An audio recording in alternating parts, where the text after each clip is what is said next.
Hello, hello, hello. Welcome back to the Chloe and Leo show. I'm Chloe. And I'm Leo. We are so happy you are tuning in today. How are you doing, Chloe? You look like you've had a lot of coffee today.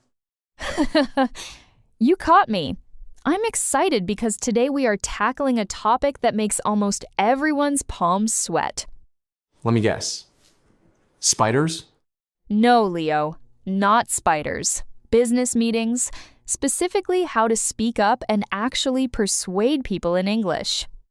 Oh, that is a big one. I remember my first meeting in English.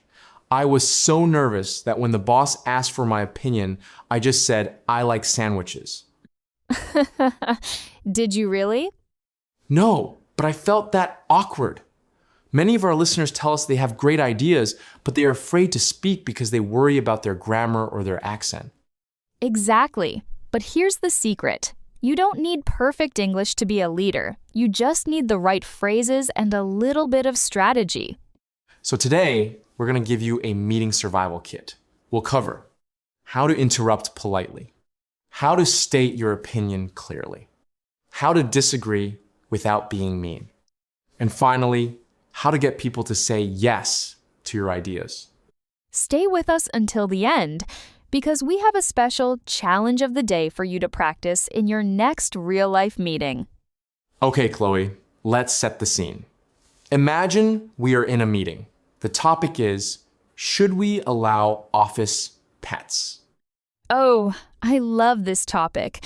I want a resident office cat. See? You're already excited.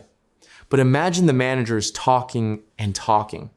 You have a great point about cats, but you can't find a gap to speak. What do? Step 1. Don't wait for silence. In many English-speaking meetings, silence never happens. You have to use jump-in phrases. Jump-in phrases. I like that. Give me an example. For beginners, keep it simple. Try, could I just jump in here? Or, sorry to interrupt, but... Wait, is it okay to say sorry? In English, we use sorry as a social tool, not always an apology. It's like a bell that says, hey, it's my turn to talk now. Let's practice. I'll be the boring manager. So, the budget for the third quarter is looking very tight, and we need to consider the cost of electricity and... Sorry to interrupt, Leo, but I have a quick point about the office cat idea. See? That was smooth. You used my name, which makes it friendly. Right. And once you have the floor, you need to state your opinion. Instead of just saying, I think, try these power openers. In my experience, from my perspective, the way I see it is... The way I see it, that sounds very professional. It sounds like you are looking at a map and finding the best path. Now, let's get to the hard part, persuasion. It's one thing to talk, it's another thing to make people agree with you. Persuasion isn't about shouting. It's about benefits. Why should they care? So, if you want that office cat, don't just say, I like cats. Right, I should say. Having a cat will reduce employee stress. This means people will work harder. Ah, stress reduction. That sounds like a business goal. Exactly. Use the structure. If we do, then we will see. Let's try another one.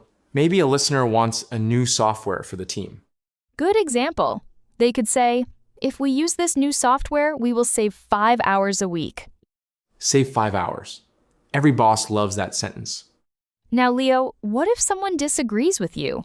What if the villain of the meeting, let's call him Bob, says, cats are messy and allergic? Oh, meeting Bob. We all know a Bob.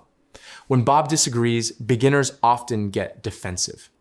They say, no, you're wrong. Never say you're wrong. That's a meeting killer. Instead, use the agree and pivot technique. Tell us more, Leo. You acknowledge their point first. Say, I see your point about the allergies. And then add the but. But we can keep the cat in a specific area. I love that. I see your point, but, or, I understand your concern, however.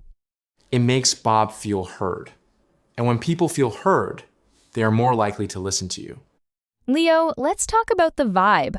Sometimes, even if your English is perfect, people don't listen if you sound unsure. You mean the ums and ahs? Yes, filler words. Instead of saying, think, maybe. Just pause. Silence is powerful. It is. If you forget a word, take a breath. Look at your colleagues. It makes you look like you are thinking deeply, not struggling with English. Another tip, body language. Even on a Zoom call, sit up straight. Use your hands to emphasize points. If you say, the growth is huge, move your hands apart. And eye contact. If you are in a room, look at different people, not just your boss. If you look at everyone, they all feel involved in your idea. Chloe, what about speed? I know when I'm nervous, I talk like a racing car. Hi, I'm Leo, want a cat in the office. It's good for stress by. Slow down, especially as a non-native speaker. If you speak clearly and slowly, it actually shows more confidence. It says, my words are worth waiting for. We've covered a lot today. Let's do a quick recap for our listeners. Great idea. To interrupt, could I just jump in here? To give an opinion, the way I see it is, to persuade, if we do this, we will save time, money. To disagree, I see your point, but... And don't forget to summarize at the end. If you want to persuade people, you have to tell them what to do next. Yes. Use action phrases like, so, I suggest we try this for 1 month. Or, shall we move forward with this? Shall we move forward? That is so fancy. I feel like I'm wearing a suit just saying it. It's very effective. It forces a decision. Okay, Chloe. It's time for our challenge of the day. Listeners, here is your homework. In your next meeting, even if it's a small one, use one jump-in phrase. Just one, even if it's just to ask a question. If you do it, leave a comment on our YouTube channel or send us an email. We want to hear your success stories. Or your sandwich stories, like Leo's. Hey, we agreed to forget the sandwiches. Thank you so much for listening to the Chloe and Leo Show. If you found this helpful, please subscribe and give us a thumbs up. It really helps our channel grow. Next week, we're talking about how to handle a job interview without crying. Oh, that's a useful one. See you next time.